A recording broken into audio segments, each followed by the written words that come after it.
고린도후서 4장 7절부터 10절 말씀을 교독하겠습니다.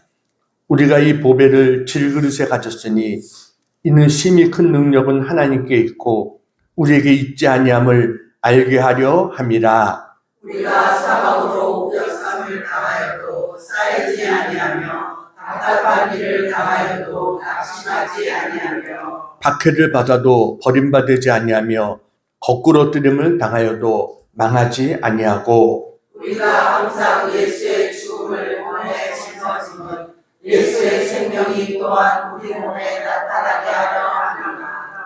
아멘. 할렐루야. 10g의 슬픔이 있고 1000g의 슬픔이 있습니다. 여러분, 어떤 슬픔이 더 크고 무거울까요? 10g의 슬픔과 1000g의 슬픔, 어느 게 더 크고 무거울까요? 당연히 1000g의 슬픔이 더 크고 무거울 거다라고 우리가 손을 들 겁니다. 그런데 만약에 그 10g의 슬픔은 나의 것이고 1000g의 슬픔은 다른 사람의 것이라고 한다면 여러분, 어느 쪽 슬픔이 더 무겁게 느껴질까요? 아까처럼 쉽게 우리가 1000g의 슬픔이 더 우리가 무거울 것이다라고 쉽게 말할 수는 없겠죠. 비 안 새는 집은 있어도 눈물 안 새는 집은 없다라는 속담이 있습니다. 그러니까 인생살이가 낭만적인 것이 아니다라는 것이죠. 인생을 살다 보면 크기와 강도는 다를 뿐 누구나 다 고난을 겪게 되는 겁니다. 이러한 가운데 우리에게 중요한 것은 낙심하지 않는 것입니다. 오늘 본문에 고린도후서 4장에 낙심이라는 단어가 3번 등장합니다. 낙심이 뭐예요? 한문으로 보면 떨어질 낙, 마음심.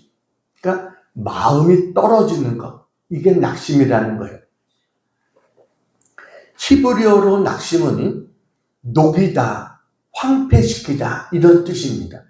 그러니까 우리가 낙심이 되면 모든 것이 녹아버리고 모든 것이 황폐해지는 것과 같다는 거예요. 헬라어로 낙심이라는 말은 무가치하다라는 의미입니다. 무가치하다. 그러니까 사람이 낙심하게 되면 모든 게 무가치해지는 거예요. 모든 게 부정적으로 보입니다. 비관적으로 보이고, 아이고 살아서 뭐해? 아이고 내가 회사에 나가서 일하면 뭐해? 잘해봤자 뭐해? 자식도 부모도 남편도 아무 소용없어. 모든 게 무가치하게 느껴지는 것. 이게 낙심이라는 거예요. 그래서 모든 것이 너무 힘들고 어려우니까 포기해버리고 싶은 거예요. 이게 낙심입니다. 성경을 보면 정말 힘든 가운데 어떻게 보면 수건을 던져버리고 싶을 정도의 그런 사람이 나와요. 그게 누구냐면 바울이라는 사람입니다. 바울이 당한 고통과 아픔이 얼마나 컸는가? 이 고린도후서 11장 23절부터 28절에 보면 바울은요, 자기가 여러 번 옥에 갇혔고 매도 수없이 맞았고 여러 번 죽을 뻔했고 40에서 하나 감한 매, 그러니까 39대죠. 이 매를 5번 맞았고 태장으로 3번 맞았고 1번 돌로 맞았고 타고 있던 배가 3번 파선했다. 이렇게 말합니다. 그야말로 여러 번 굶주리고 목마르고 춥고 헐벗긴 때도 있었다라고 이야기해요. 그러니 얼마나 많은 스트레스 속에 살았겠어요. 근데 오늘 이 성경에 보면 고린도후서 오늘 성경에 보면 본문에 3번이나 낙심하지 않는다라고 말합니다. 1절 보시기 바랍니다. 1절 빨간 글씨 뭐라고요? 낙심하지 아니하고 8절 낙심하지 아니하며 16절 낙심하지 아니하노니. 그래서 오늘 설교의 제목은 낙심하지 말라. 이게 오늘 설교의 제목입니다. 어떻게 우리가 바울처럼 낙심하지 않고 살아갈 수 있을까? 오늘 말씀을 통해서 함께 은혜를 나누겠습니다. 자, 첫 번째 같이 한번 읽겠습니다. 시작. 내 위에 계신 하나님을 바라봐. 네. 우리가 살다 보면 앞이 캄캄해질 때가 있어요. 성경적으로 이야기하면 사방으로 우겨쌈을 당하는 것 같은 일을 만날 때가 있습니다. 그야말로 앞을 봐도 뒤를 봐도 옆을 봐도 전혀 피할 수 있는 상황이 아니에요. 이런 상황을 만났을 때 얼마나 위기의 상황입니까? 오늘 8절에 보면 근데 바울은 뭐라고 말합니까? 8절 같이 한번 읽겠습니다. 시작. 우리가 사방으로 우겨쌈을 당하여도 쌓이지 아니하며 답답한 일을 당하여도 낙심하지 아니하며 우겨쌈을 당한다. 그 원어적인 뜻이 뭐냐면 우리가 과일을 즙을 짤 때 짓누르는 것처럼 이게 우겨싼다는 거예요. 기름을 마치 우리가 참기름이나 들기름을 낼 때 이 깻잎을 짜듯이 그렇게 짜는 것을 말하는 겁니다. 답답한 일을 당했다라는 것은 극심한 불안을 말하는 겁니다. 그야말로 안절부절하는 이런 상황이에요. 그러니까 우겨쌈이라는 말은 외부적인 어려움을 말하는 겁니다. 답답한 일은 내부적인 어려움을 말하는 거예요. 그러니까 우리가 안으로 밖으로 그야말로 꼼짝달싹 할 수 없는 이런 상황을 만났을 때 근데 그래도 뭐예요? 낙심하지 않는다는 거예요. 왜요? 우리에게는 하나님이 계시기 때문입니다. 하나님은 우리의 답답한 일을 해결해 주실 수 있는 능력이 하나님이신 것을 믿으시기 바랍니다. 이스라엘 백성이 애굽에서 400년 만에 나오게 됩니다. 출애굽하는데 하나님이 이들을 홍해바다 앞으로 인도했어요. 그야말로 이제 이스라엘 백성이 이제 애굽을 탈출하는 겁니다. 근데 바로의 입장에서 보면 400년 동안에 일을 시켰던 노동력이 사라지는 것과 같은 거예요. 그러니까 그 수많은 노동력을 잃어버린다고 생각했을 때 견디기가 어렵죠. 그래서 다시 이스라엘 민족을 잡으려고 병거 600대를 앞세우고 쫓아옵니다. 이스라엘 백성들은 이제 앞은 홍해입니다. 뒤에는 애국 군대가 쫓아옵니다. 좌우는 사방입니다. 어디로 피하고 도망칠 수 있는 상황이 아니에요. 그야말로 포도주를 짜듯이 이들이 바로가 이스라엘을 조여왔어요. 그러자 이스라엘 백성들이 모세와 하나님을 원망합니다. 근데 이때 모세가 뭐라고 말합니까? 출애굽기 14장 13절 14절입니다. 같이 한번 읽어보겠습니다. 시작. 모세가 백성에게 이르되 너희는 두려워하지 말고 가만히 서서 여호와께서 오늘 너희를 위하여 행하시는 구원을 보라. 너희가 오늘 본 애굽 사람을 영원히 다시 보지 아니하리라. 여호와께서 너희를 위하여 싸우시리니 너희는 가만히 있을지니라. 아멘. 모세는 이스라엘 민족을 향해서 너희는 가만히 있으라는 거예요. 하나님 싸워주실 것이니까 너희는 가만히 있으라. 그래서 하나님은 어떻게 하십니까? 홍해에 길을 내시는, 그 바다에 길을 내시는 분이 하나님이세요. 여러분, 바다에 길을 내시는 하나님이 나의 하나님이신데 왜 낙심하십니까? 애국 군대가 나를 잡으려고 하고 홍해가 내 앞길을 막고 그야말로 아무런 길이 보이지 않는 상황 같지만 하나님 우리를 위해서 싸워주시고 우리를 위해서 길을 내주시는 분이 하나님이세요. 이 하나님을 바라보라는 거예요. 동서남북은 다 막혀 있어도 위가 열려 있는 것처럼 우리는 하나님을 바라볼 수 있는 거예요. 우리의 모든 도움은 위로부터 오는 줄로 믿습니다. 엘리사가 도단이라는 성에 있을 때 아람 군대가 엘리사를 잡으려고 도단이라는 성을 군대를 보내서 포위를 했습니다. 아침에 엘리사의 종이 나가보니까 아람 군대가 완전히 성을 둘러싼 거예요. 엘리사가 쫓아와서 선생님 큰일 났습니다. 우리 어떻게 하면 좋겠습니까? 이랬을 때 엘리사가 뭐라고 말합니까? 우리와 같이 하니가 저들보다 많다라는 걸. 하나님이여 이 종의 눈을 열어서 보게 하옵소서 했더니 종의 눈이 열리니까 하나님의 불말과 불병거가 바로 자기들을 지켜주고 있는 것을 보게 됩니다. 여러분, 하나님은요 우리를 불말과 불병거로 지켜주시는 분이 하나님이세요. 근데 왜 낙심하십니까? 우리는 아무리 우겨싸움을 당해도 우리 하나님을 바라볼 수 있어요. 바다에 길을 내시고 여러분 불말과 불병거로 지켜주신 하나님이 있다. 여러분 이것을 믿고 우리는 낙심하지 않는 우리 모두가 되기를 축원합니다. 새벽마다 우리가 시편 말씀을 지금 공부하고 있습니다. 시편 42편 5절에 보면 시편 기자도 낙심이 됐던 때가 있었던 것을 보게 됩니다. 자, 한번 보겠습니다. 자, 빨간 글, 같이 한번 읽어볼까요? 시작. 내 영혼아, 내가 어찌하여 낙심하며 어찌하여 내 속에서 불안해하는가? 너는 하나님께 소망을 두라.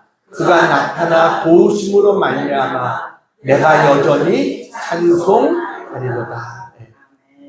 자기 영혼에게 뭐라 그래요? 내가 어찌하여 낙심하며. 이 사람은 낙심이 된 거예요. 그리고 어찌하여 내 속에서 불안해하는가? 낙심하고 불안했어요. 3절에 보니까 뭐라고 말하냐면 3절을 보시고 같이 읽겠습니다. 시작. 사람들이 종일 내게 하는 말이 내 하나님이 어디 있느냐 하오니 내 눈물이 주야로 내 음식이 되었도다. 사람들이 비웃는 거예요. 내가 믿는 하나님이 어디 있어? 그러니까 그게 너무나 낙심이 돼가지고 내 눈물이 주야로 음식이 됐다. 이렇게 말합니다. 그야말로 심장이 녹아내리는 것 같아요. 그런데 반전이 나오는 거예요. 아까 5절에 뭐라고 말합니까? 너는 하나님께 소망을 두라 라고 말합니다. 자기 영혼에게 말하는 거예요. 넌 하나님께 소망을 둬. 그가 나타나 도우실 거야. 너는 여전히 하나님을 찬송할 거야 라고 자기 영혼에게 말하는 거예요. 그러니까 여러분 낙심될 때 우리 하나님을 바라봐야 돼요. 하나님께 소망을 둬야 돼요. 그러면 하나님께서 우리에게 닥치는 고난도 하나님의 허락 없이는 안 되는 거죠. 하나님 우리에게 고난을 주시는 것도 목적이 있는 거예요. 왜요? 그걸 통해서 나를 훈련시키고 나를 더 정금같이 만들기 위해서 하나님이 내게 고난을 허락하십니다. 그러니까 우리가 이것을 깨달으면 아무리 상황이 힘들고 어려워도 우리는 낙심하지 않게 되는 겁니다. 여러분, 낙심은요, 자꾸만 나를 아래로 끌어내립니다. 근데 믿음은 우리를 위로 끌어올립니다. 늪에 빠진 사람이 여러분, 자기 머리카락을 스스로 끌어올릴 수 있겠어요? 안 되죠. 위에서 누군가가 끌어줘야 되는 거예요. 우리는 그 손을 붙잡아야 되는 거예요. 그게 바로 하나님의 손인 거예요. 그래서 여러분, 우리는 어떤 상황 속에서도 낙심이 될 때 우리는 눈을 들어서 위를 바라보는, 하나님을 바라보는 그런 우리가 되어야 될 줄로 믿습니다. 사진을 보여드리겠습니다. 저분이 누구예요? 닉 부이치치. 우리가 아는 바로 태어날 때부터 팔다리가 없었던 그런 사람입니다. 그는 어린 시절에 극심한 낙심 가운데 살았다는 거예요. 8살 때부터 자살을 생각했고요. 10살 때는 욕조에서 스스로 자기의 생을 마감하려고 했어요. 그러니까 손과 발이 없으니까 죽는 것도 마음대로 안 되는 거예요. 그의 시선은 오직 자기에게 없는 팔다리, 다른 사람들의 시선, 늘 이것 때문에 괴로웠던 거예요. 그러던 어느 날 그가 요한복음 9장에 날 때부터 맹인된 자에게 예수님께서 그러죠. 저 사람이 맹인된 것은 하나님께서 하시는 일을 나타내고자 합니다. 라고 말씀하세요. 다른 사람들이 저 사람 맹기는 것이 저 사람들 때문입니까? 저 사람의 부모들 때문입니까? 제자들이 이렇게 물었을 때 아니야. 저를 통해서 하나님이 하시는 일을 나타내고자 함이야. 이 말을 읽게 되고 그때부터 자기가 하나님을 바라보게 됐다는 거예요. 그리고 그는 이렇게 믿음으로 고백합니다. 나는 하나님께 팔다리를 달라고 기도했지만 하나님은 나에게 팔다리보다 더 큰 소망을 주셨습니다. 내 외모는 변하지 않았지만 내가 바라보는 곳이 바뀌니까 내 인생이 바뀌었습니다. 라고 이야기를 해요. 그러니까 자기가 없는 것을 바라보면 낙심이 되는데 하나님 바라보기 시작하니까 인생이 바뀌었다는 거예요. 그래서 그는 전 세계에 희망을 전하는 희망의 전도자가 되었어요. 여러분, 우리에게 문제가 있습니까? 문제를 바라보지 마세요. 그것만 바라보면 자꾸 더 낙심이 되고 나들도 아래로 자꾸만 끌어당길 수밖에 없어요. 우리는 위를 바라보고 나의 도움이 되시는 하나님을 바라보는 하나님께 소망을 두는 우리 모두가 되기를 축원합니다. 어두운 밤에 별을 보려면 어떻게 돼요? 머리를 들어야 되잖아요. 아무리 캄캄한 밤에도 머리를 들면 하늘에 아름다운 별들이 보이는 것처럼 우리가 눈을 들면 하나님 졸지도 아니하시고 주무시도 아니하시면서 우리를 지켜주시고 우리를 인도해 주시고 계신 분이 바로 나의 하나님이시다. 이 하나님을 바라보면 우리는 낙심으로부터 새 힘을 얻고 다시 일어서게 될 줄로 믿습니다. 자, 낙심에 찾아올 때 할 수 있는 두 번째 같이 한번 읽겠습니다. 시작. 내 안에 계신 성령님의 능력을 의지하라. 처음에는 위를 봐야 돼요. 그 다음에 어디를 봐요? 내 안을 보는 거예요. 여러분, 너무 힘들고 낙심될 때 내 위에 계신 하나님을 보라고 그랬어요. 근데 어떤 때는 우리의 낙심이 너무 깊어서 고개를 들 힘조차 없을 때도 있어요. 눈을 들어서 하늘을 바라봐야 된다는 것은 머리로는 알지만 그러나 내 마음의 에너지가 다 고갈이 돼가지고 손가락 하나 까딱하기 힘든 이런 상황에 우리가 처할 수 있다는 거예요. 우리 인간은요, 생각보다 약한 게 우리 인간입니다. 작은 비난 한마디에 마음에 금이 갑니다. 경제적인 어려움이나 건강의 위기 앞에서 속절없이 무너지고 맙니다.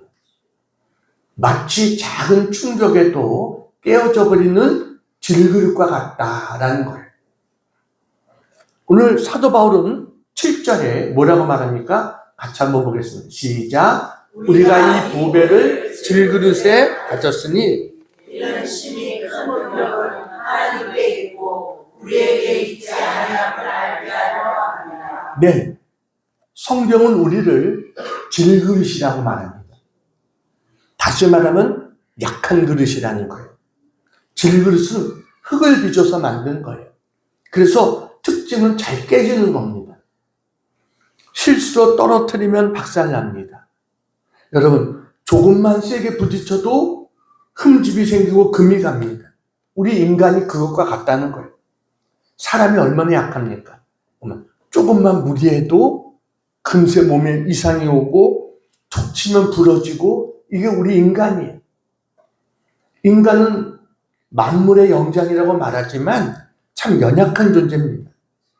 짐승은요, 태어나서 벌써 얼마 되지 않아서 바로 걷고 뛰고 합니다. 근데 인간은 어때요?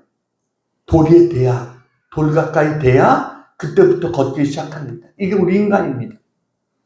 대부분의 짐승은 자기를 보호하고 생존할 능력이 있어요.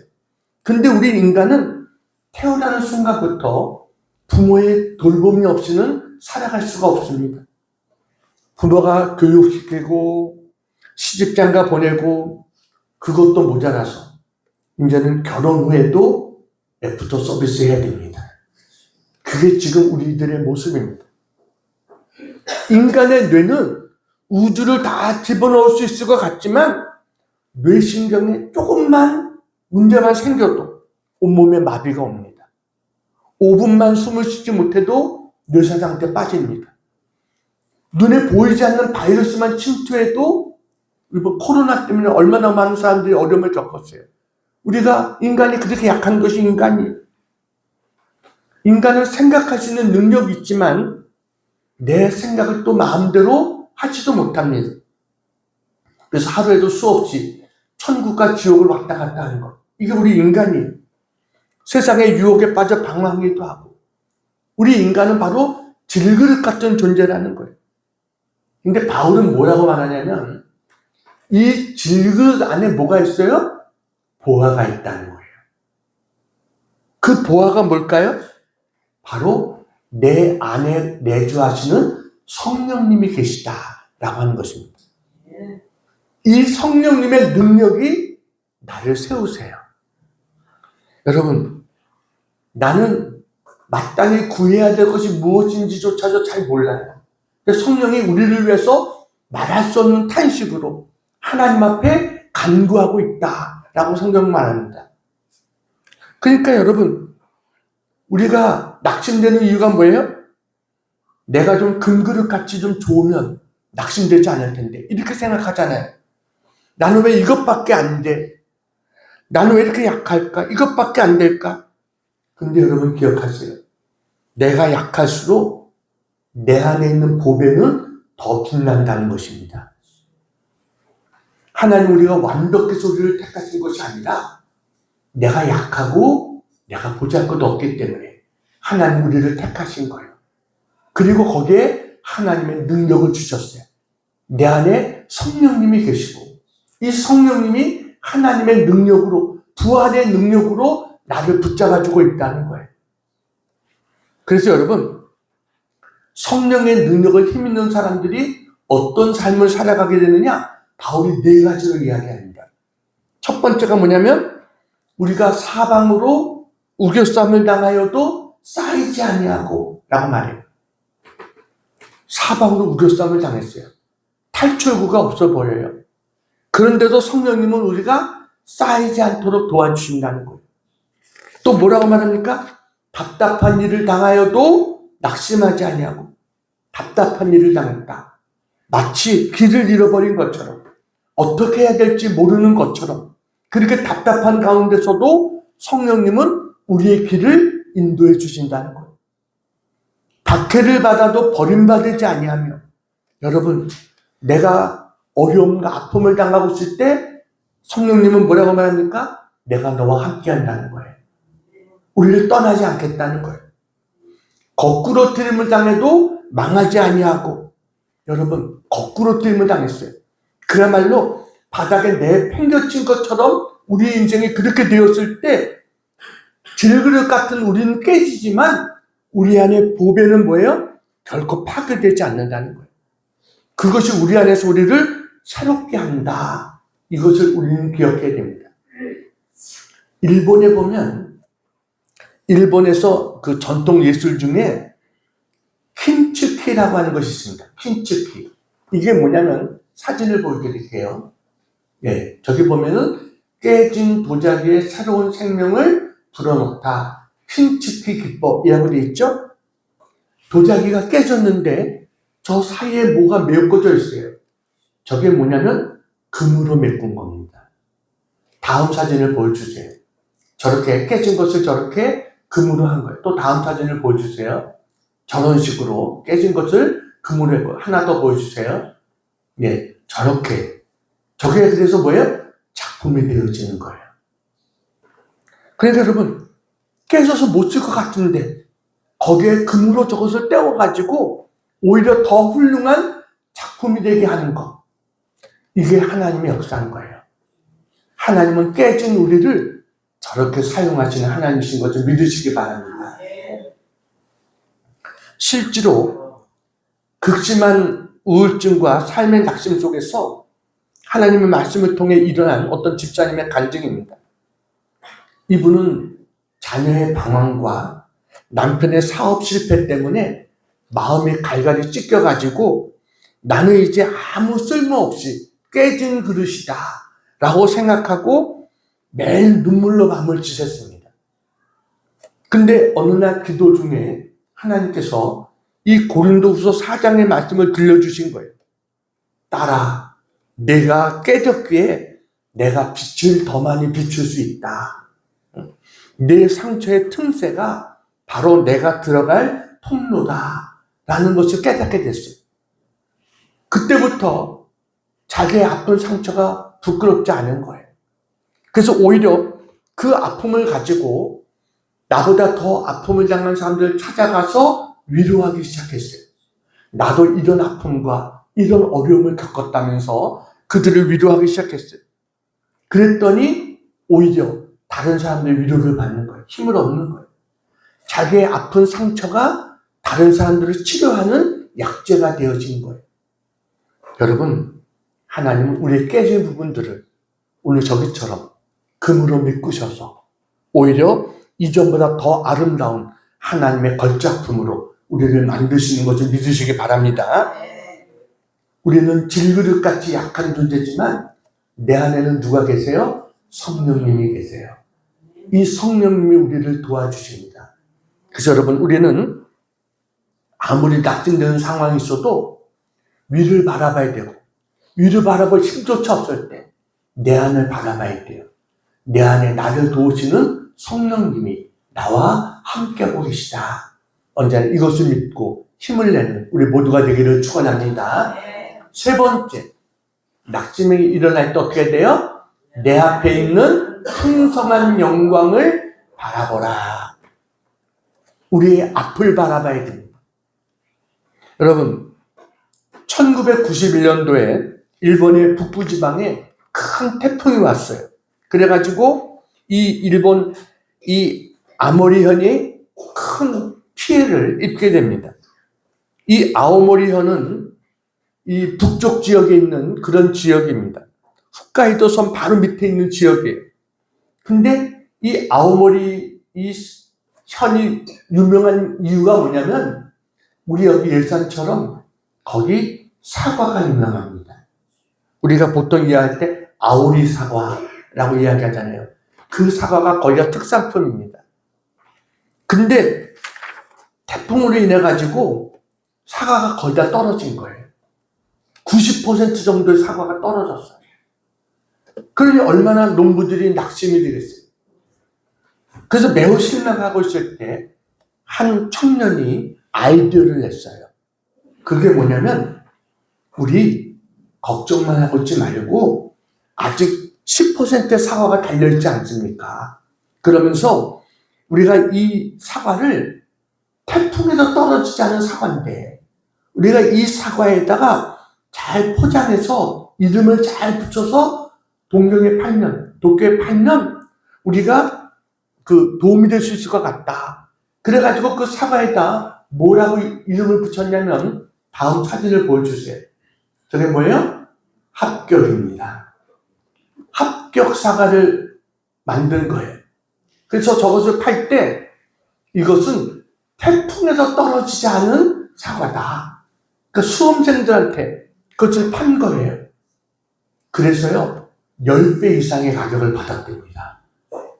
그래가지고 오히려 태풍이 오기 전보다 더 큰 수익을 얻는 그런 결과를 가져왔다는 거예요. 이게 실제로 일본에서 일어난 아주 유명한 그러한 사건입니다. 여러분, 90%가 떨어졌을 때 얼마나 절망적이고 얼마나 낙심됐겠어요. 근데도 그들은 희망을 바라본 거예요. 우리도 낙심이 될 때 우리 앞에 있는 희망을 바라봐야 돼요. 여러분, 시험이 없는 신앙은 없습니다. 그러나 기억해야 돼요. 시험 뒤에는 하나님의 축복이 있습니다. 하나님의 축복은 고난이라고 하는 보자기에 쌓여올 때가 많습니다. 우리가 이것을 기억해야 돼요. 그래서 바울은요, 오늘 고린도후서 4장을 마무리하면서 낙심의 늪에 허우적거리는 우리를 향해서 놀라운 비전을 우리에게 보여줍니다. 그것이 18절입니다. 같이 한번 빨간글씨 시작. 보이는 것은 잠깐이요 보이지 않는 것은 영원합니다. 보이는 것은 잠깐이라는 거예요. 우리가 주목하는 것은 보이는 것이 아니라 보이지 않는 것이다. 보이는 것은 잠깐이고 보이지 않는 것은 영원하다. 낙심하는 사람들이 왜 낙심합니까? 보이는 것에 주목하기 때문에 낙심합니다. 내 통장에 잔고가 이거밖에 안 되는데, 내 건강 검진이 이렇게 좋지 않게 나왔는데, 이런 것도 우리를 낙심하게 하는 거예요. 내 미래가 너무나 보이지 않는데, 이럴 때 사람들이 낙심되는 겁니다. 근데 성경은 뭐라고 말합니까? 보이는 것은 뭐라고요? 잠깐이요. 보이지 않는 것은 영원하다라고 말합니다. 잠깐 있다 사라져 그것 때문에 낙심하지 말고 보이지 않는 것을 붙잡는 그런 우리가 되어야 될 줄 믿습니다. 보이지 않는 것이 뭐예요? 하나님의 나라입니다. 하나님의 능력이고 우리가 이것을 바라봐야 되는 거예요. 믿음이 뭐예요? 믿음은 바라는 것들의 실상이요 보이지 않는 것들의 증거다라고 그랬어요. 그러니까 우리는 보이지 않는 그것을 바라보면서 믿음으로 바라보면서 사는 것, 이게 우리 그리스도인의 모습이다라는 것입니다. 여러분, 성령님은 우리에게 이 땅에 있는 나의 결핍함을 보게 하는 것이 아니라 하나님 예비하신 풍요함을 보게 하십니다. 죽음 너머의 부활을 보게 하십니다. 십자가 너머에 있는 면류관을 보게 하십니다. 우리는 보이지 않는 그것을 바라볼 줄 아는 그런 우리가 되어야 될 줄로 믿습니다.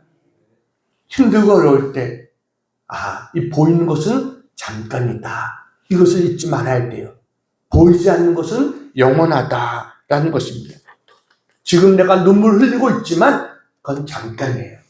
하나님 우리를 웃게 하실 것입니다.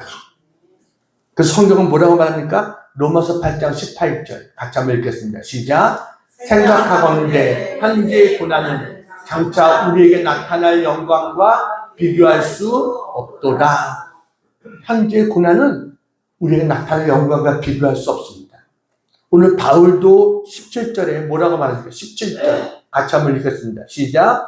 우리가 잠시 받는 환난에 경한 것이 지극히 크고 영원한 영광에 중한 것을 우리에게 이루게 하리니. 여러분, 우리가 받는 환난은 잠시인 것입니다.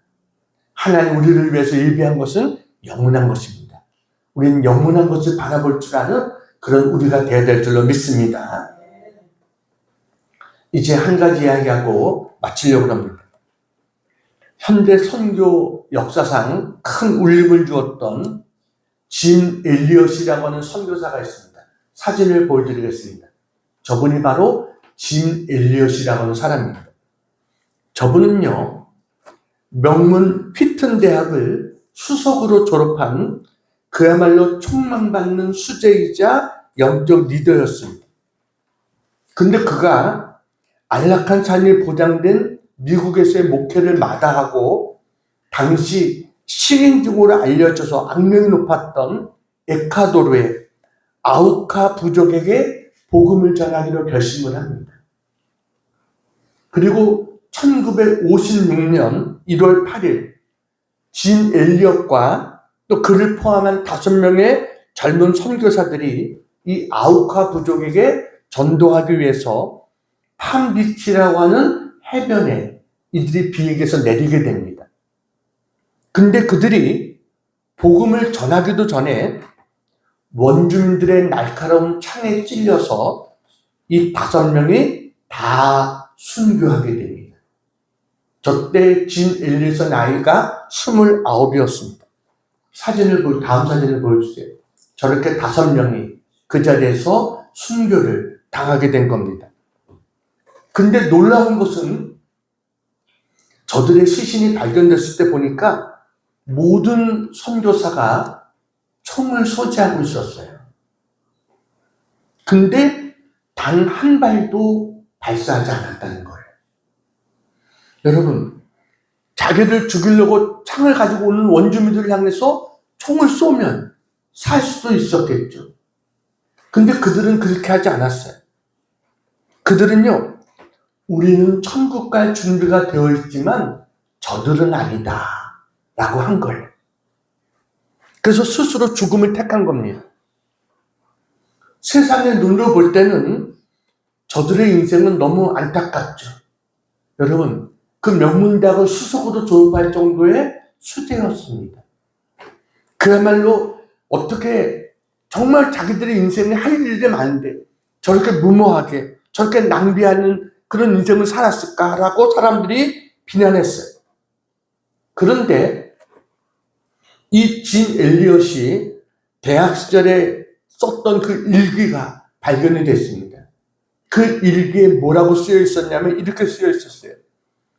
영원한 것을 얻기 위해 영원하지 못한 것을 버리는 자는 결코 바보가 아니다 라고 썼어요. 영원한 것을 얻기 위해서 영원하지 못한 것을 버리는 자는 결코 바보가 아니다.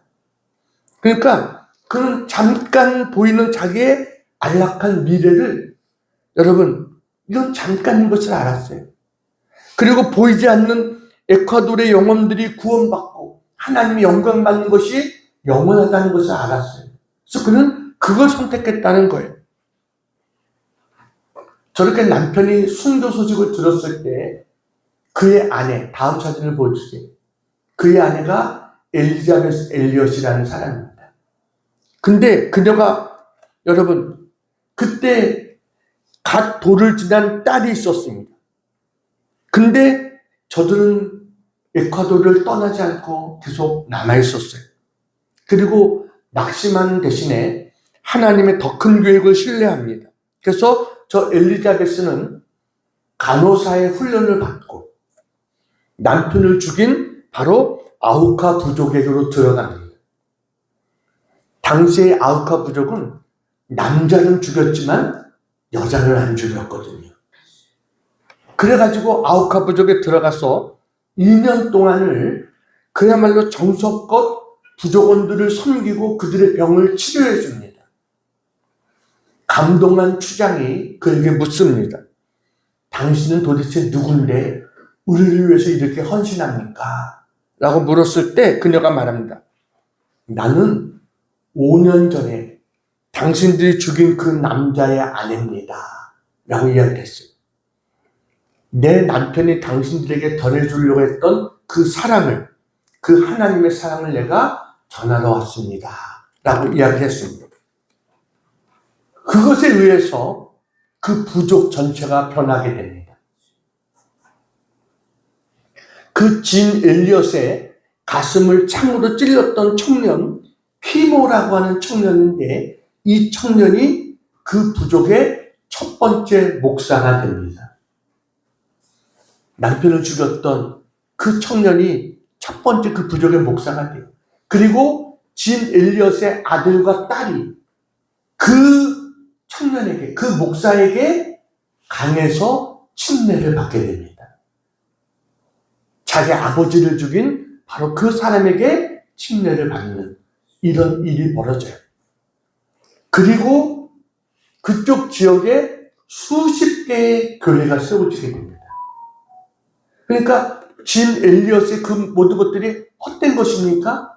아니요. 결코 헛되지 않고 여러분 수많은 열매를, 썩어지는 하나님의 미랄처럼 수많은 열매를 맺게 된 것이에요. 이 진 엘리엇은 보이지 않는 하나님의 영광을 받아왔어요.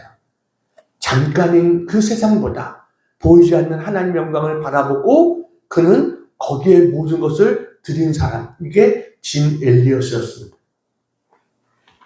여러분, 아무리 힘들고 어려워도, 아무리 길이 보이지 않는다고 생각해도 절대로 낙심하지 마시기 바랍니다.